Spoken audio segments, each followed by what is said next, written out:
আল্লাহর কসম, গতকালকের পত্রিকাতেও আসছে, তিনি এক 6 বছরের বাচ্চা, সে সাক্ষাৎকার দিছে, আমি আমার বন্ধুদের সাথে খেলতেছিলাম, হঠাৎ করে বোমা পড়ছে, আমি বেহুশ হয়ে গেছি। আমার যখন হুঁশ আসছে, 6 বছরের মাসুম বাচ্চা বলতেছে, আমি হুঁশ ফিরে আসার পরে দেখি আমার ডান হাতটা নাই, আমার হাত আমার সাথে নাই, আমি আর হাত খুঁজে পাই নাই। কত অনাথ, কত অসহায়, কত বাচ্চা বাবার স্নেহ, মায়ের আদর থেকে বঞ্চিত। প্রিয় বন্ধু, প্রিয় ছেলেরা আমার, বাবারা আমার, ইনসাফের সাথে ভাইব। এই পৃথিবীতে এই মুহূর্তে রানিং মুসলমানের পবিত্র লাশ আমার আঘাতে উপরে উঠে টুকরা টুকরা হয়ে ছিন্ন ভিন্ন হয়ে গেছে। যেন আরেকবার উহুদের ময়দান দেখাইছে যুবক। সেই আমিরে হামজার পবিত্র লাশ যেভাবে উহুদের যুদ্ধের মধ্যে কাইটা টুকরা টুকরা করা হয়েছে, ফিলিস্তিন গাজার জমিনে আবার ইমানদার মুসলমান ওইরকম ছিন্ন ভিন্ন লাশ দেখাইছে। এমন দুর্বিষহ মুসলমানের যখন হালাত, মা যখন কাঁদে, শিশু যখন কাঁদে, রক্তের উপরে যখন ইমানদার গড়াগড়ি খায়, এই যুবক, এই অবস্থায় তুমি উলঙ্গ ছবি দেখো, মোবাইল দেখো, নাচ দেখো, একটা সাজদা দাও না, এটা ইনসাফ না যুবক। এটা মুসলমানের বাচ্চা হইতে পারে না, এটা ইমানদারের সন্তান হইতে পারে না। বেটা তুই, বেটা তুই কোনো মানুষের বাচ্চা না। বেটা তোর ভিতরে কোনো ইনসানিয়ত বলতে, মনুষ্যত্ব বলতে বলতে কিচ্ছু নাই। বেটা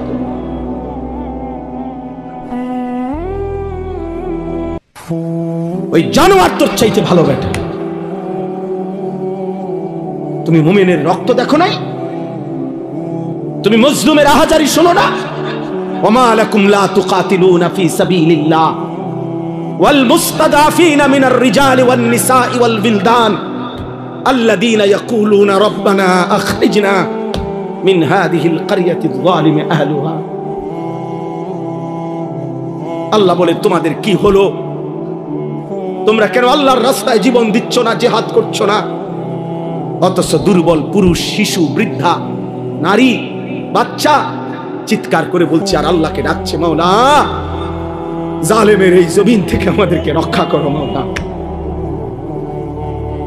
ফিলিস্তিনি মা আহাজারি করছে, বোন আহাজারি করছে, ছেলে আহাজারি করছে, 6 বছরের মাসুম বাচ্চাও কাঁদতেছে। কোন কান্না, কোন চোখের পানি, কোন রক্ত, শহীদের কোন লাশ, তোমাদের যাদের কলিজার মধ্যে একটু বিবেক নাড়াইল না, তোমরা কেমন মানুষ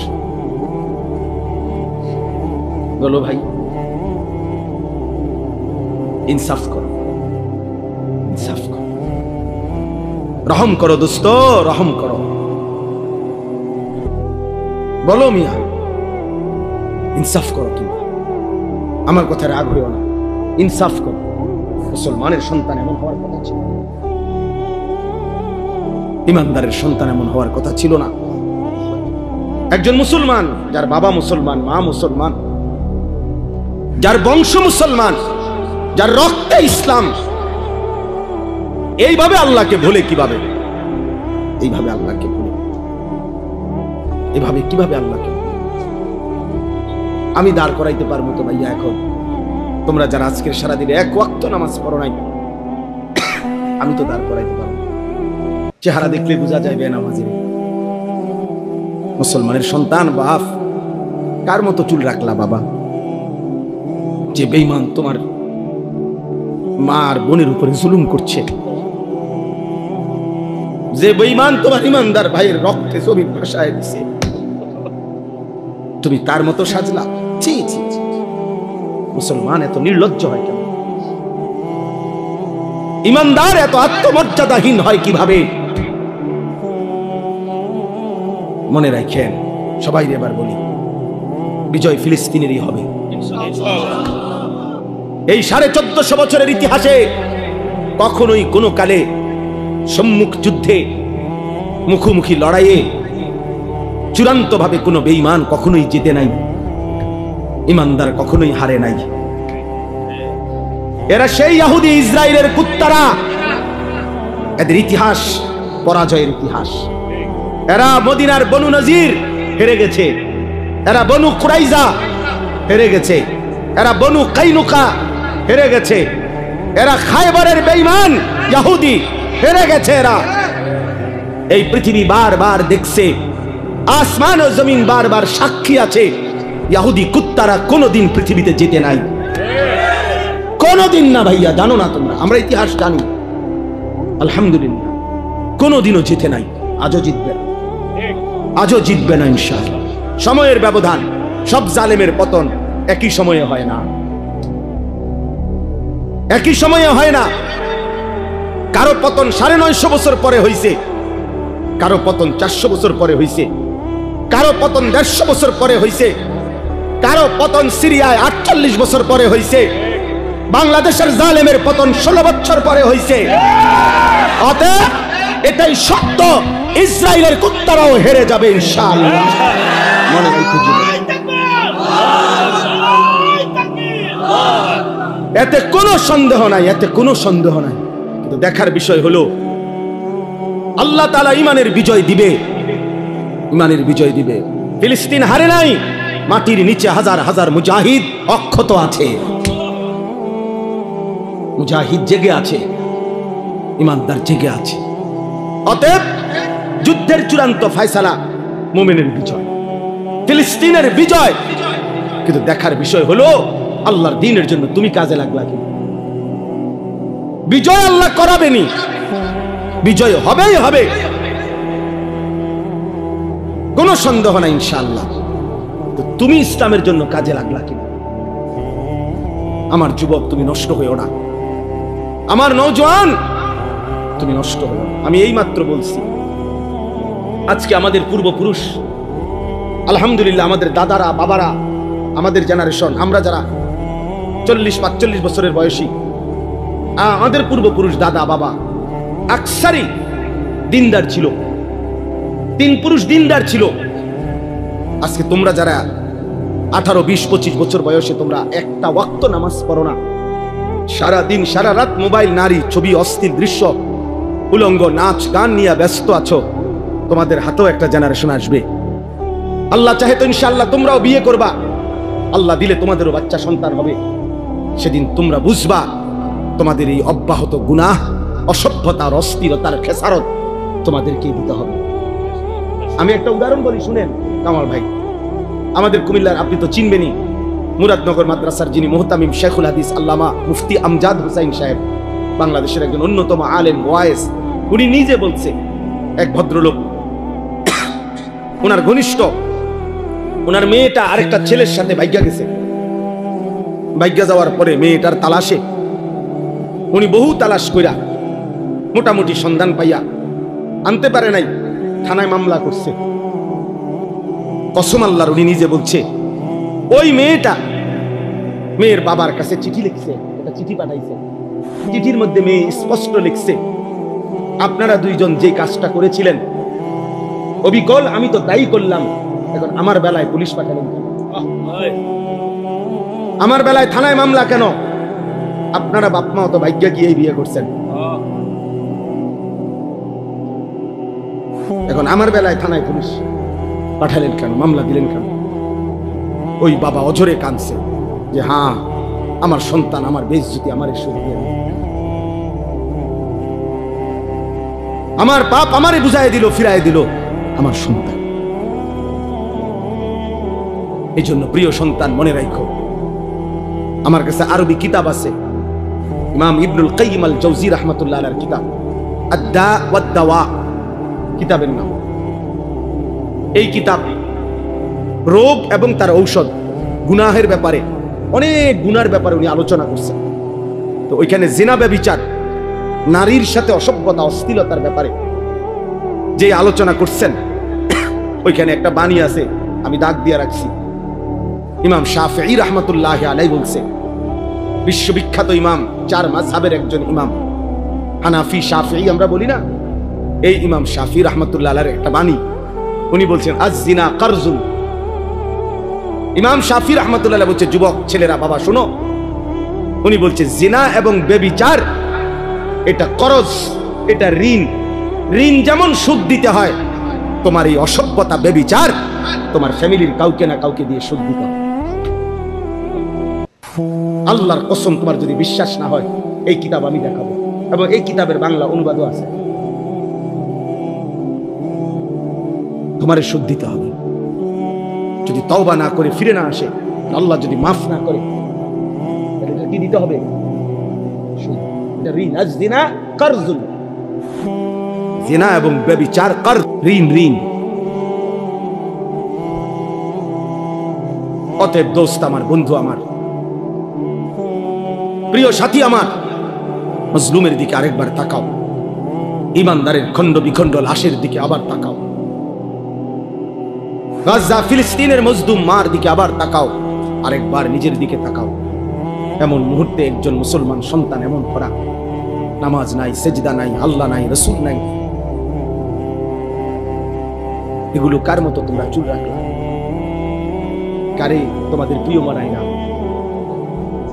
কার লেবাস, কার পোশাক তোমাদের পছন্দ হইল? দোস্ত আমার, কোন খেলোয়াড়ের গেঞ্জি করলাম? সে মুসলমান? আর্জেন্টিনার খেলোয়াড় মুসলমান, ব্রাজিলের খেলোয়াড় মুসলমান, তো সে তোমার পছন্দ হলো কেন?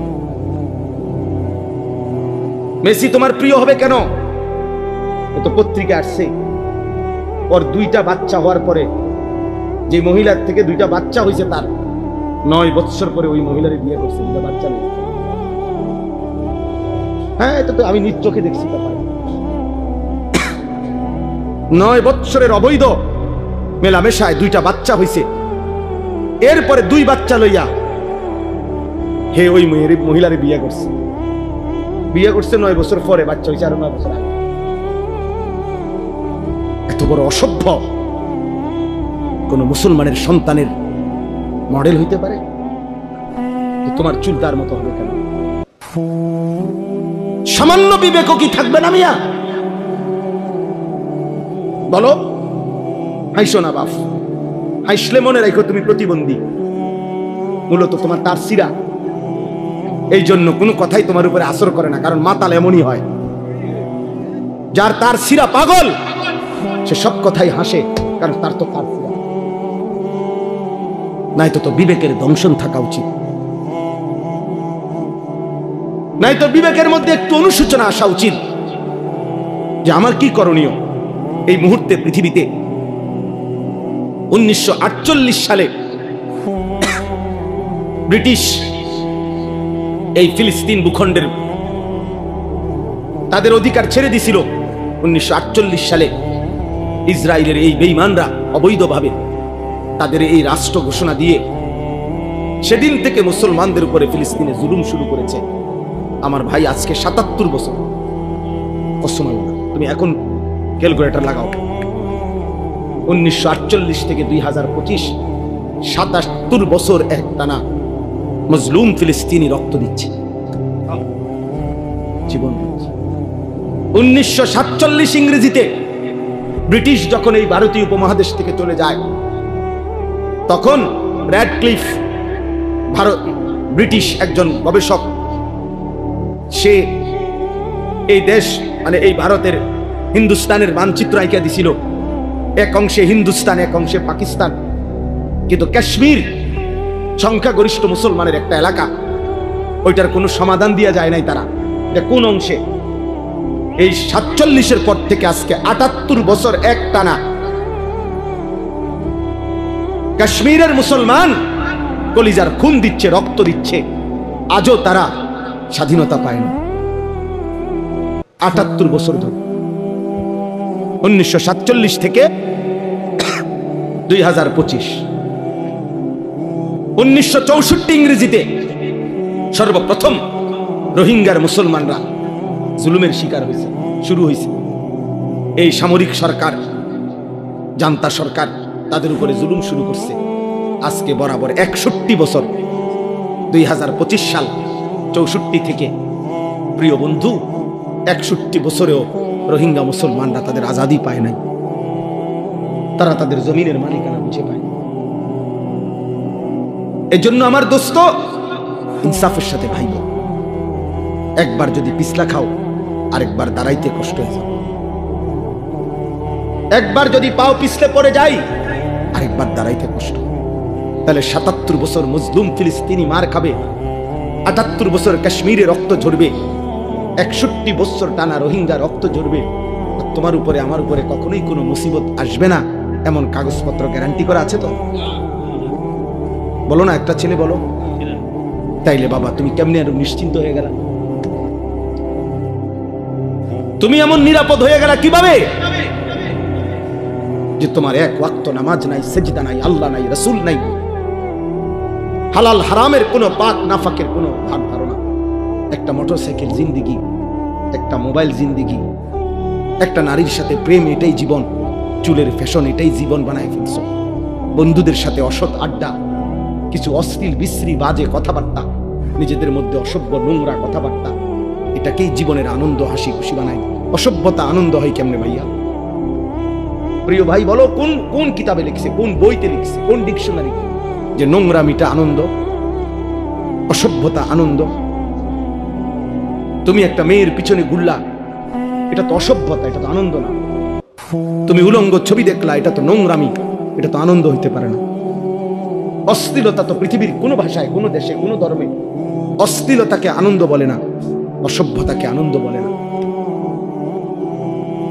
অতএব ইনসাফ করো। মূলত দিল মরে গেছে যার, আখিরাত ভুলে গেছে যে, ইনসানের কাতার থেকে যে নিজেকে বিচ্ছিন্ন করেছে, জন্তু এবং জানোয়ারের খাতায় যে নিজের নাম লেখাইছে, অসভ্যতার অস্থিরতা, আল্লাহকে ভুলে থাকা একমাত্র তার পক্ষে সম্ভব। এবার আমি কোরআন থেকে বলি, কোরআনুল কারীমের সূরা আরাফের মধ্যে আছে স্পষ্ট, আল্লাহ তাআলা বলেছেন ওয়াত্তাবা হাওয়াহু ফামাসালুহু কামাসালিল কালব। আল্লাহর কসম, কোরআনের আয়াত। আল্লাহ বলছে মনের ইচ্ছা মতো যে চলে, আমার মনে যা চাই আমি তাই করব। ওয়াত্তাবা হাওয়াহু, যে তার নফসের মনের চাহিদার অনুসরণ করে। কিসের আল্লাহ, কিসের রাসূল, কিসের কোরআন? বাদ দে বেটা, এডি হুজুরদের এসব কথা বাদ। আমার মনে যা চাই তাই করব। চুল আমার ইচ্ছা মতো, জামা আমার ইচ্ছা মতো, পোশাক আমার ইচ্ছা মতো, মন চাইলে খারাইয়া মুতলাম, মন চাইলে বইয়া মুতলাম, মন চাইলে মানুষের মেয়েরে বিরক্ত করলাম, মন চাইলে সারা রাত উলঙ্গ ছবি দেখলাম, যা ইচ্ছা তাই করলাম। আমার বাবার সম্মান, মার সম্মান, কিচ্ছুর আমার কোনো পরোয়া নাই। আল্লাহর কসম, কোরআনে আল্লাহ বলছে এমন জীবন যার, তার দৃষ্টান্ত কামাসালিল কালব, কুত্তার মতো, কুত্তার মতো, কুত্তার মতো। এই নাফরমান, এই জিন্দেগি কুত্তার জিন্দেগি, কুত্তার জিন্দেগি। এজন্য বেনামাজ জীবনে রাখিস, তোর জিন্দেগি কুত্তার জীবন। সেজদাবিহীন যুবক, মনে রাখিস তোর জীবন কুত্তার জীবন।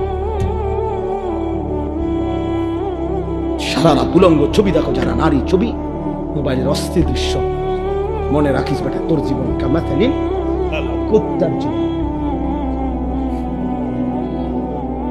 জানোয়ারের জীবন বেটা।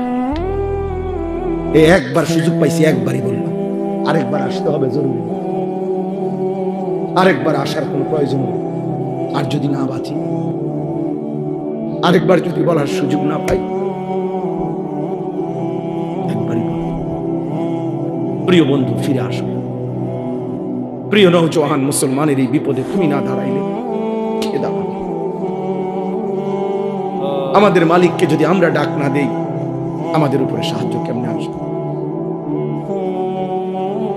আমাদের মনিবের কাছে যদি আমরা কাঁদি না কাঁদি, আমাদের বিজয় আসবে কিভাবে? আমাদের প্রিয় নবী সাল্লাল্লাহু আলাইহি ওয়াসাল্লাম, এবার রাসূলুল্লাহ সাল্লাল্লাহু আলাইহি ওয়াসাল্লামের জিন্দেগি শুনেন। সবাই শুনতেছেন? ছেলেরা, বাপ তোমরা শুনতেছো? বাপ ভাবতে শিখো। যত ধমকেই দেই, যত শক্ত কথাই বললাম, দোস্ত আল্লাহর কসম আমি এই বুক চিরে দেখাবো আমি তোমারে ভালোবাসি। আমার জিন্দেগি ছেলেদের জন্য, নওজওয়ানের জন্য, আমার জিন্দেগি, এটা আমার সাধনা, এটা আমার মেহনত, এটা আমার ফিকির, ফিকির আমার। আল্লাহর নবী সাল্লাল্লাহু আলাইহি ওয়াসাল্লাম মাত্র ৩১৩ জন সাহাবীকে নিয়ে বদরের যুদ্ধে যখন যুদ্ধের ময়দানে দাঁড় করাইছে, ১০০০ কাফেরের মোকাবেলায়, হাদিসে স্পষ্ট আছে, নবীজি সাল্লাল্লাহু আলাইহি সাল্লাম তখন সাহাবীদেরকে বললেন, তোমরা দাঁড়াও, যারে যেমনে দাঁড় করাইছি দাঁড়াও, তবে আমি আদেশ না দেওয়া পর্যন্ত যুদ্ধ শুরু করবে না। কথা বুঝছেন কিনা? এই কথা বলে আল্লাহ নবী সাল্লাল্লাহু আলাইহি সাল্লাম পিছনের দিকে আসছে, একটু পিছনের দিকে আসছে আর কি। আয়েশা পাহাড়ের টিলায় নিচে, পাহাড়ের চূড়ার নিচে আল্লাহ নবী সাল্লাল্লাহু আলাইহি ওয়াসাল্লাম সিজদা করছে। সিজদা দিয়ে এক টানা কাঁদতে শুরু করছে। নবী সাল্লাল্লাহু আলাইহি সাল্লাম অঝরে চোখের পানি ফেলতেছেন এই বদরের প্রান্তরে। তখন আল্লাহ নবী সাল্লাল্লাহু আলাইহি সাল্লাম বলছেন, আল্লাহ আমি আপনার কসম করে বলতেছি, ইন তুহলিক হাদিহিল ইসাবা লান তুবাদা ফিল আরদ। মাওলা, আমার সামান্য পুঁজি, আমার গত 13 বৎসর, আমার গত 13 বৎসরের মক্কার মেহনত, মদিনার 6 মাস বা 1 বছর, আমার এই 14 বছরের কাছাকাছি সময়ের মেহনতে আমার এই 313 জন সাহাবী, আমার পুঁজি আমি দাঁড় করাইছি ময়দানে। এই ছোট্ট সৈন্য আমার অল্প কয়টা লোক, আজ যদি বদরের এই প্রান্তরে আপনি যদি আমার এই সামান্য বাহিনী শেষ করে দেন, এরা যদি শহীদ হয়ে যায়, তো মনে রাখেন মাওলা, লান তুবাদা ফিল আরদ, আপনার জমিনে আর আপনাকে ইবাদত করার কেউ থাকবে না। আমার পুঁজি তো 313 জন, ওরা যদি শহীদ হয়ে যায় সবাই, আপনার সেজদা দিবে কে? আপনার গোলামি করবে কে? এইভাবে আল্লাহ নবী সাল্লাল্লাহু আলাইহি সাল্লাম অঝরে কাঁদতেছিলেন আর বলতেছিলেন, আহাজারি করতেছিলেন। আল্লাহ রাব্বুল আলামিন ঠিক তখন জিব্রাইল পাঠাইয়া নবী সাল্লাল্লাহু আলাইহি সাল্লামকে সরাসরি জানায় দিয়েছেন, বন্ধু ফাস্তাজাবা লাহুম রাব্বুহুম, আপনার দোয়া আমি কবুল করেছি। আমি আল্লাহ আসমান থেকে এই মুহূর্তেই জিব্রাইলের নেতৃত্বে 1020 ফেরেশতার কাফেলা আপনার সাহায্যে পাঠাচ্ছি। আন্নী মুমিত্তুকুম বিআলফিন মিনাল মালাইকাতি মুরদিফিন, আমি এক্ষুনি পাঠাচ্ছি। আপনার সাথে আপনার সাহাবীদের সাথে কাঁধ মিলিয়ে ফেরেশতারা যুদ্ধ করবে। বদরের যুদ্ধে আল্লাহ তাআলা মুমিনের বিজয় দান করছেন, বিজয় দান করছেন। তাহলে এই জন্য ভাইয়া, প্রিয় ভাই আমার, রাসূলুল্লাহ সাল্লাল্লাহু আলাইহি ওয়াসাল্লাম চোখের পানি ফেলছেন। আল্লাহ নবী সাল্লাল্লাহু আলাইহি ওয়াসাল্লাম, আজকে আমরা তো কমপক্ষে চোখের পানিটা তো ফেলতে পারি। এই মুহূর্তে আমরা যদি গাজা যাইতে তো চাই, যাওয়ার জন্য কসম আল্লাহর, শুধুই মাহফিলে বলতেছি না, একাকিত্ব মালিকের কাছে 1000 বার বলছি, মালিক যদি এই জান তোমার পছন্দ হয় তো এই জান দিতে রাজি আমি, তবুও মজলুমকে বাঁচায় দাও, মজলুমকে বাঁচায় দাও। যে সারা বাংলাদেশ ব্যাপী যখন মিছিল হয়েছে, আমাদের সবাই আমরা মিছিল করছি, আলহামদুলিল্লাহ, আমরাও মিছিলে গেছি, আমরাও মিছিলে। আমার ছোট ছেলে, আমার 2 ছেলে, আমার বড় ছেলে 13 বছর, আরে আমি সাথে নিছি, তো আমার 7 বছরের ছোট ছেলে, এই যে আমাদের সারা দেশ একসাথে যে মিছিল করলাম আমরা, 7 বছরের ছেলে পয় ধারায় আছে। তা আমি বললাম, আব্বা তুমি ছোট মানুষ, তুমি যাইও না। আলহামদুলিল্লাহ, মালিকের দয়া, আমার বিবি ভাই আমারে বলতেছে যে আমার পক্ষ থেকে আমি আমার ছোট কসম আল্লাহ বলছে ওরও নিয়ে যাও, এটা আমি আমার পক্ষ থেকে। অতএব আমি এই মাত্র বলছি, রাসূলুল্লাহ সাল্লাল্লাহু আলাইহি সাল্লামের একজন মহিলা সাহাবী হযরত আয়েশা রাদিয়াল্লাহু তাআলা আনহার বড় বোন হযরত আসমা রাদিয়াল্লাহু তাআলা আনহা, ওনার ছেলে ছিলেন আব্দুল্লাহ ইবনে জুবায়ের রাদিয়াল্লাহু তাআলা আনহু, বিখ্যাত সাহাবী। সর্বশেষ উনি যখন হাজ্জাজ ইবনে ইউসুফের বিরুদ্ধে যুদ্ধ করার জন্য বের হইতেছিল, শেষবারের মতো দুশমনের মোকাবেলায় যুদ্ধে যাওয়ার সময় ওনার আম্মা এই আসমা হযরত আবু বকর সিদ্দিক রাদিয়াল্লাহু তাআলা আনহুর মেয়ে, উনি তখন 90 ঊর্ধ্ব বয়স, উনি চোখে দেখতেন না, অন্ধ হয়ে গেছিলেন। এই মহিলা আসমা আবু বকর রাদিয়াল্লাহু তাআলা আনহুর কন্যা, মানে আয়েশা রাদিয়াল্লাহু তাআলা আনহার বোন। তো আব্দুল্লাহ ইবনে জুবায়ের ওনার ছেলে, উনি যুদ্ধে যাবে, শেষবারের মতো মার কাছে আসছে বিদায় নিতে। মারে আয়েশা বলছে, মা আমার এই শেষবারের মতো দোয়া করে দাও, আমি শহীদ হওয়ার জন্য দুশমনের মোকাবেলায় যাচ্ছি। তো মা তো চোখে দেখে না, আমরা নিজে উর্দু কিতাবে পড়ছি। উনি কাছে আসছে, মা ওনারে কাছে আসতে কইছে, তো কাছে আসছে, আর হযরতে আসমা চোখে দেখেন আমি হাত বাড়াইছে ছেলের গায়ে দোয়া করার জন্য। হাত লাগাইয়েই হাত সরাই ফেলছে সাথে সাথে। হযরত আব্দুল্লাহ ইবনে জুবায়ের অবাক হয়ে গেছে যে আমার মা আমার গায়ের থেকে হাত সরাই ফেললো কেন। ওনার আম্মা আসমা 90 বছরের ঊর্ধ্বে যার বয়স, মুসলিম নারী, সেই মা বলতেছে, আব্দুল্লাহ তুমি না শহীদ হওয়ার জন্য যুদ্ধে যাচ্ছ বললা? বলছে হ মা, শহীদ হওয়ার জন্যই তো যাচ্ছি। হযরত আসমা বলছে, তাহলে সন্তান আমার লোহার বর্ম গায়ে দিলা কেন? লোহার পোশাক গায়ে দিলা কেন? যদি বলো শহীদ হবা তাহলে গায়ে লোহার পোশাক পরলা কেন? তুমি না বলে শহীদ হবা, খোলো এই পোশাক, আল্লাহর জন্য জান দিয়ে দাও। তো পোশাক খুলে ফেলছে উনি। এরপরে খালি জামায়, শুধু স্বাভাবিক জামা দিয়ে যুদ্ধ করে হযরত আব্দুল্লাহ ইবনে জুবায়ের শাহাদাত বরণ করছে। আরো শুনো যুবক, আমি উর্দু কিতাবে এই ঘটনাও পড়ছি। আল্লাহর নবী সাল্লাল্লাহু আলাইহি সাল্লামের একজন সাহাবী ছিল হাবিব ইবনে যায়েদ, হাবিব ওনার নাম।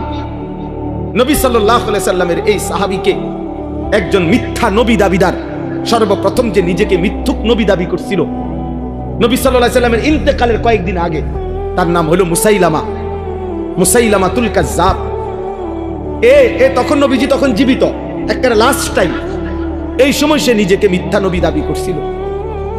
এই মিথ্যুকের অনুসারী যে কয়েকজন, তারা ঘটনাচক্রে এই রাসূলুল্লাহ সাল্লাল্লাহু আলাইহি সাল্লামের মাত্র 16 থেকে 17 বছর বয়সী হাবিব ইবনে যায়েদ এই সাহাবীকে বন্দী করছে, আটকাইয়া ফেলছিল।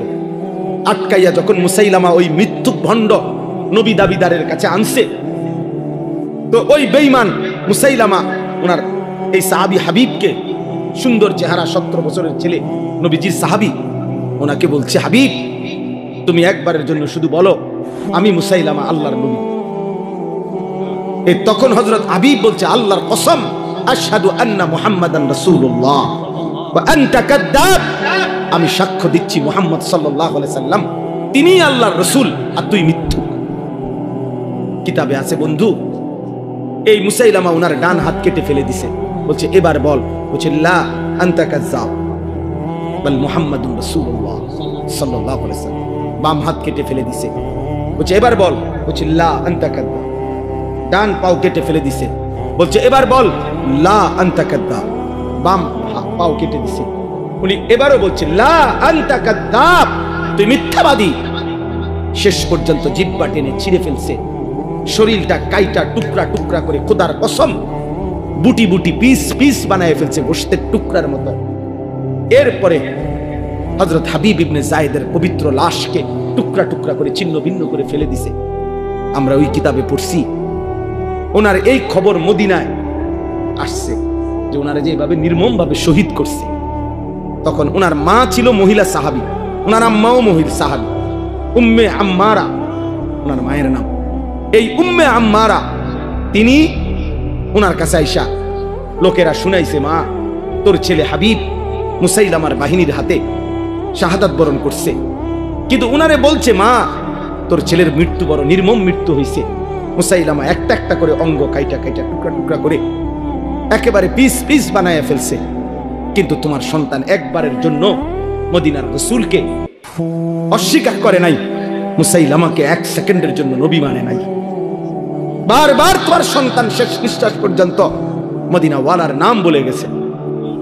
তখন আমরা কিতাবে পড়ছি, ওই মহিলা, ওই সাহাবীর মা একটা চিৎকার দিয়া সবার সামনে বলছে, লিহাদাল ইয়াউম আরদাতুহু, মদিনাবাসী আল্লাহর কসম এমন একটা দিনের জন্যই আমি আমার সন্তানকে বুকের দুধ খাওয়াচ্ছি, বুকের দুধ খাওয়াইছি। অতএব বাবা, এক মা তার পবিত্র দুধের সৌভাগ্য বলতেছে যে সন্তান আমার দুধের হক আদায় করছে, আমার বুকের দুধের হক আদায় করছে, আল্লাহর জন্য জান দিছে। আজকে তোমাদের মারাও 2 বছর তোমাদেরকে দুধ পান করেছে, তোমাদের বাবা হাজারো বার তোমাদের মুখে গালে চুমা দিছে, তোমাদের বাবার ঘাম ঝরানো টাকা দিয়ে সংসার চালাইছে, বিনিময়ে মা বাবাকে এত বড় অপমান করো না। রাসূলুল্লাহ সাল্লাল্লাহু আলাইহি ওয়াসাল্লাম 23 বছরে কি পরিমাণ কাঁদছেন, তিনি কাঁদছেন। আমি প্রায় বলি এই কথাটা যে নবী সাল্লাল্লাহু আলাইহি ওয়াসাল্লাম অসংখ্য উম্মতের আমলনামা লিখে যখন দেখবে পৃষ্ঠার পর পৃষ্ঠা নামাজ নাই, রোজা নাই, হালাল হারামের কোনো অনুভূতি নাই, পাক নাফাক বলতে কিচ্ছু নাই, আহা 30 বছর ফজরের নামাজ পড়ে না এমন উম্মত 40 বছর কোনোদিন হারাম ছাড়া হালাল খায় নাই, সুদের ব্যবসা করে গেছে 40 বছর, দাড়ি কাইটা গেছে 30 বছর, মিথ্যা বলছে, 60 বছর বয়স আমল নামায় দেখা যায় বিড়ি আর সিগারেট ছাড়া কোনো দিন বাকি নাই, গালি ছাড়া কোনো দিন নাই, নাচ গান টেলিভিশন ছাড়া কোনো রাত নাই।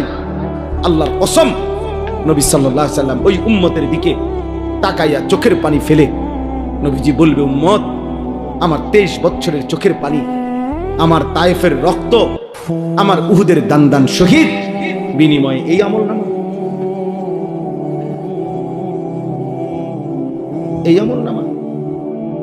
উম্মত তুমি জানো না তায়েফে আমার এই পরিমাণ পাথর মারছে, যে পাথরের আঘাতে রক্ত ঝরতে ঝরতে আমার পায়ের জুতা পায়ের সাথে জমাট বাইধা গেছে।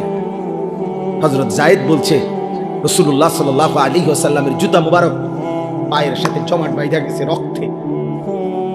নবী জিজ্ঞেস করবে, উম্মত এতটা রক্ত ঝরাইলাম, উহুদের ময়দানে দান শহীদ করলাম, ক্ষুধার কষ্টে পেটে 2টা পাথর বাঁধলাম, সারা রাত দাঁড়িয়ে আম্মা জান আয়েশা রাদিয়াল্লাহু তাআলা আনহা নবীজির স্ত্রী বলছেন, আমার ভাই আমি শেষ করে দিচ্ছি, নবীজির স্ত্রী আম্মা জান আয়েশা রাদিয়াল্লাহু তাআলা আনহা বলছেন, আমি আমার রাসূলকে দেখছি এশার নামাজের পরে একটু পরেই তিনি দাঁড়াইছে, ফজরের নামাজের আজানের আগ পর্যন্ত এক দাঁড়ানোতে, আল্লাহর কসম উম্মতের জন্য এক দাঁড়ানোতে চোখের পানি ফেলে কাঁদছে আর দোয়া করছে, হাত্তা তাওয়াররামাত কাদামাহু, 2টা পাও ফুলে ফুলে গেছে।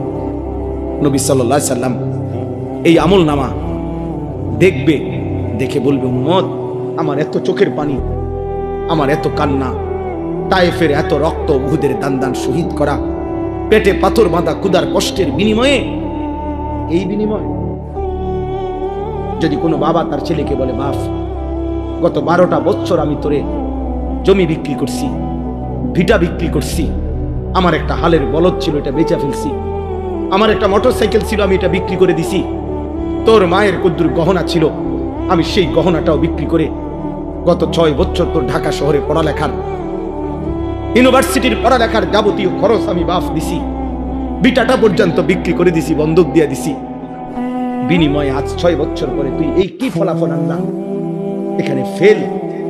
এই বাপ কি কাঁদবে না তখন? কথা বলেন না কেন?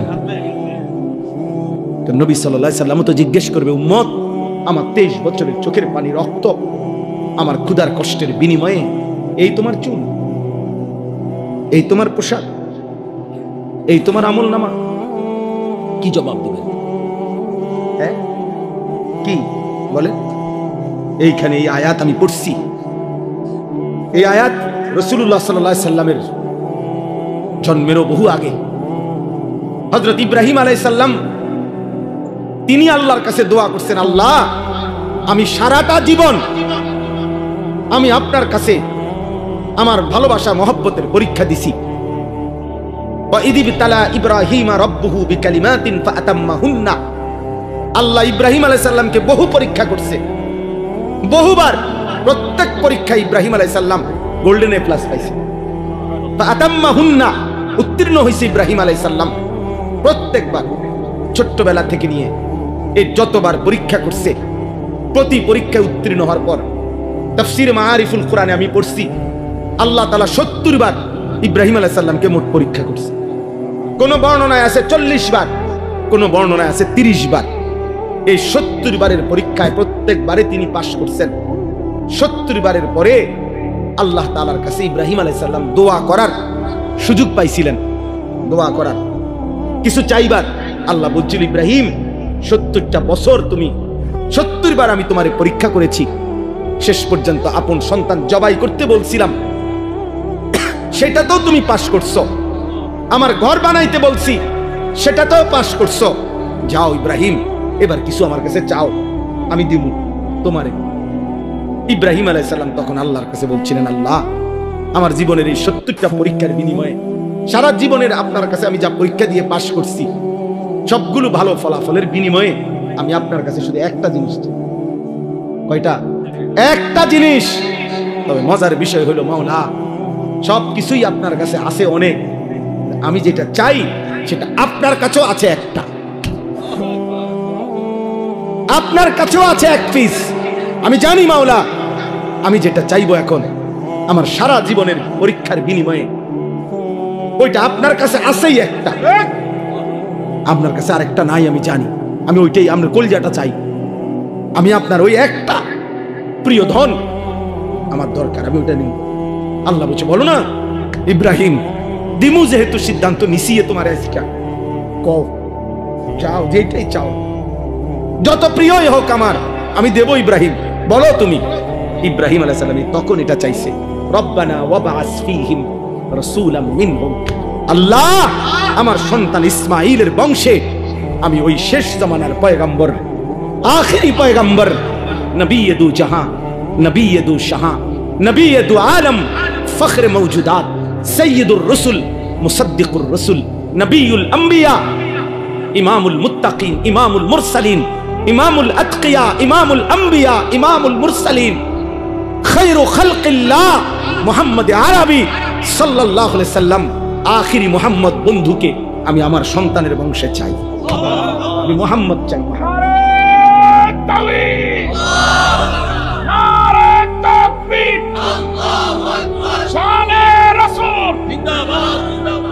বুঝছুনি ভাইয়া রব্বানা ওয়াবআস ফীহিম রাসূলাম, আল্লাহ আমি ওই কলজাটা চাই, আমি আখিরি রাসূল চাই, শেষ পয়গম্বর চাই, আমি বন্ধু মুহাম্মদকে চাই সাল্লাল্লাহু আলাইহি ওয়াসাল্লাম। এখন নবী সাল্লাল্লাহু আলাইহি ওয়াসাল্লাম আখিরি নবী, নবী মুহাম্মদ সাল্লাল্লাহু আলাইহি ওয়াসাল্লাম মহান আল্লাহ পাকের কাছে কয়জন? একজন। হুসনে ইউসুফ দমে ঈসা ইয়াদে বাইদা দারি আঁচে খুবা হামা দারান তু তন্হা।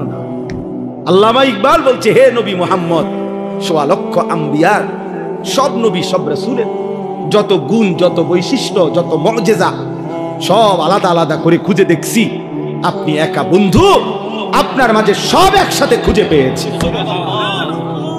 আছে খুবা হামা দারান তু তন্হা দারি, আপনি একাই সব, আপনি একাই সব, আপনি একাই সব। এজন্য আমরা লাকাদ মান্নাল্লাহু আলাল মুমিনিনা ইয বাআসা ফীহিম রাসূলাম মিন আনফুসিহিম, আমাদের জীবনের সবচেয়ে বড় অর্জন আমরা আখিরি রাসূল পেয়েছি। আমাদের জীবনের সবচেয়ে বড় পাওয়া বন্ধু আমরা আখিরি নবীকে পেয়েছি। অতএব আমার ইব্রাহিম আলাইহিস সালাম হচ্ছে মাওলা আমি কেন চাই মুহাম্মদ সাল্লাল্লাহু আলাইহি সাল্লামকে আমার সন্তানের বংশে, ইয়াতলু আলাইহিম আয়াতিকা, সে আপনার কালাম তেলাওয়াত করে পরবর্তী বংশধরকে শোনাবে। ওয়া ইউআল্লিমুহুমুল কিতাবা ওয়াল হিকমা, কোরআন এবং সুন্নাহর আলোকে আপনার বান্দাদের জীবন গড়ে দিবে। ওয়া ইউযাক্কিহিম, আপনার বান্দার কলিজাটা পাক সাফ করে পবিত্র করে দিবে। সুবহানাল্লাহ। ইন্নাকা আনতাল আজিজুল হাকীম, আমি জানি মাওলা আপনি সবটা ক্ষমতা রাখেন, আপনি মহাপ্রজ্ঞাময় শক্তিশালী। এজন্য এই আয়াত পড়ার উদ্দেশ্য হলো এই শেষ কথা আমার, আমরা শ্রেষ্ঠতম নবীর উম্মত আখিরি রাসূলের উম্মত। অতএব আমাদের ঈমান, আমাদের আমল, আমাদের তাকওয়া, আমাদের ইখলাস আরো বেশি হওয়া উচিত। শেষ জামানার নবী আখিরি নবীর উম্মত হিসাবে আমাদের আত্মমর্যাদা আরো বেশি হওয়া উচিত। এজন্য প্রিয় যুবক বাবা, পর্দার আড়ালের মা বোন, এত বড় শ্রেষ্ঠতম নবী পেয়ে আমরা যদি জিন্দিগিটা এভাবে নষ্ট করে দেই এটা উচিত না, এটা ইনসাফ না।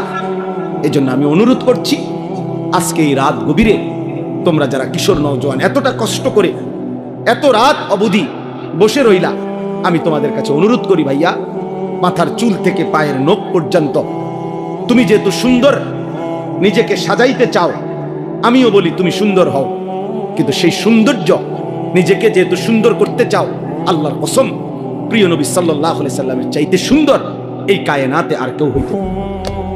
অতএব সুন্দরী যেহেতু পছন্দ, তাহলে রাসূলুল্লাহ সাল্লাল্লাহু আলাইহি সাল্লামের সৌন্দর্য গ্রহণ করা এটাই সবচেয়ে বেশি বুদ্ধিমান এবং বিবেকবানের উচিত। কারণ প্রিয় নবী সাল্লাল্লাহু আলাইহি সাল্লাম তিনি হাসলেও সুন্দর, তিনি কাঁদলেও সুন্দর, তিনি হাঁটলেও সুন্দর, তিনি বসলেও সুন্দর। হাজারো সাহাবী নবী সাল্লাল্লাহু আলাইহি সাল্লামের সৌন্দর্যের বর্ণনা দিয়েছেন। নারীরা পুরুষেরা সাহাবীরা সবাই নবীজির সৌন্দর্যের প্রমাণ করছেন। 1450 বছর ধরে আপনজন দুশ্মন সবাই নবীজির জীবনী গবেষণা করছে। ইমানদারের কাছেও তিনি শ্রেষ্ঠ, পৃথিবীর সমস্ত কাফের বেঈমানের কাছেও আল্লাহ রাসূল সাল্লাল্লাহু আলাইহি সাল্লাম শ্রেষ্ঠ। তাহলে তিনি বন্ধুর কাছেও শ্রেষ্ঠ, তিনি দুশ্মনের কাছেও শ্রেষ্ঠ। আমাদের নবীর চাইতে শ্রেষ্ঠ কোন দিক থেকে এই পৃথিবীর কোন বেঈমানও কাউকে এই পর্যন্ত প্রমাণ করতে পারে নাই। তাইলে শ্রেষ্ঠতম রাসূল আমার থাকতে তুমি বেঈমানের মতো সাজবা কেন? কেন তুমি সুন্নাত ছেড়ে দিবা? কেন তুমি আল্লাহ রাসূল সাল্লাল্লাহু আলাইহি সাল্লামকে ছেড়ে দিবা? অতএব একটা যুবক যদি বুঝো, আমি তোমার জন্য বললাম, আমি একজনের জন্য বললাম, একজন। আল্লাহ তাআলা আমাদের প্রত্যেককে কবুল করে নেন। ছেলেরা, বাবা, আল্লাহর ওয়াস্তে বাপ, তোমরা আখলাক সুন্দর করো, তোমরা তোমাদের এই চুল স্বাভাবিক বানাও, তোমরা দয়া করে আল্লাহর ওয়াস্তে বন্ধু এই চুল চারিদিকে সমান করে কাটো। এগুলা দাজ্জালের চুল।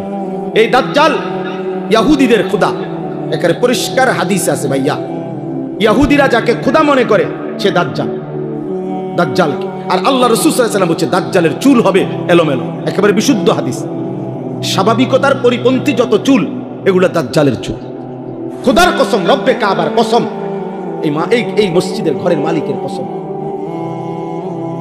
আল্লাহ রাসূল সাল্লাল্লাহু আলাইহি ওয়াসাল্লাম বলছে দাজ্জালের চুল হবে স্বাভাবিকতার পরিপন্থী। এজন্য এই চুল রাখো না, এই চুল রাখো না, তুমি দুশমনের খপ্পরে পড়ে যাবে।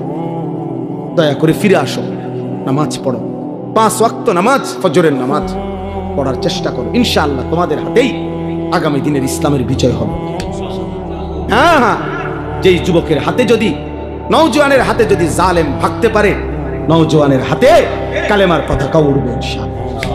বাংলাদেশেও ইসলামের পতাকা উড়বেই ইনশাআল্লাহ।